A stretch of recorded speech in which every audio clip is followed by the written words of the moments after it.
সারি সারি ব্যাগ আর হ্যাঙ্গারে ঝোলানো পোশাকে ভরে গেছে রাজধানীর বিভিন্ন দর্জির দোকান।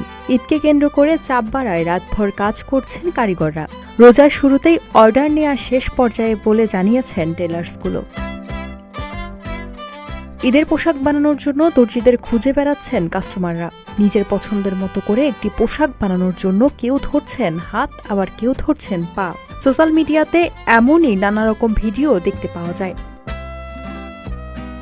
টেলার্সগুলোতে ঝুলিয়ে রাখা সারি সারি ব্যাগ আর পোশাকের অবস্থায় বলে দেয় চাপ বেড়েছে দর্জিদের। অনেকেই কাজ করছেন সেহরি পর্যন্ত। রাজধানীর শপিং সেন্টারগুলোর মতো দর্জিপাড়াতেও পদচারণা বেড়েছে মানুষের। ঈদ আনন্দ নিজের মতো করে উদযাপনে কাপড়ের সঙ্গে মিলিয়ে আনা অনুষঙ্গ দিয়ে বানিয়ে নিচ্ছেন পছন্দের পরিচ্ছদ।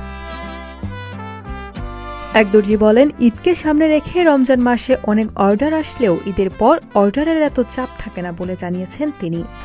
অনেকেই কাজ আসে, কিন্তু রোজার পরে গিয়ে আবার কাজ একদমই থাকে না। এই এক মাসেই দাবি এরপর আর আমাকে খবর লয় না, যে কয়টা কামাই ঈদের পরে বয়ে খাইতে হয়।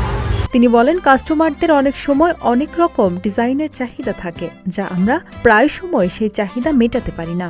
নিত্য নতুন কাপড়ের উপরে, নিত্য নতুন ডিজাইনের উপরে, কিন্তু আমরা দেখা গেছে এমন কিছু ডিজাইন নিয়ে আসে ফেসবুকের থেকে আমরা করতে পারি না। এগুলো সময় লাগে, আর এগুলো মজুরির ব্যাপার স্যাপার আছে। ওই মজুরিও দিতে চায় না, কিন্তু ডিজাইন দিতে চায় আছে, কিন্তু এরা অনেক কিছু আবদার করে, আমরা দিতে পারি না। সব কাজ আমরা পারি না। আমরা যতটুকু সাধারণভাবে আসি, সাধারণগুলো বেশি ডিজাইন হলে আমরা মার্কেটে পাঠাই দিই, ওই জায়গায় যান করে দিব। ঈদ আইলে পাওয়া যায় না, কারণ হইলো ওই যে কইলাম নির্ধারিত একটা সময় আছে। সময়ের ভিতরে আমি ডেলি 10টা করে সিলাই, 15টা করে সিলাই, ওই 30 দিনে কয়টা সিলাই তো এইটাই। এরপরে আর আমাকে নেওয়া যায় না, আর আমাকে পায়ও না। এখনো কি আপনার হাতে কাজ আসছে? না, আসে না, আমরা নিতে পারি না। ঈদের কাজ রিজার্ভ হয়ে গেছে অলরেডি?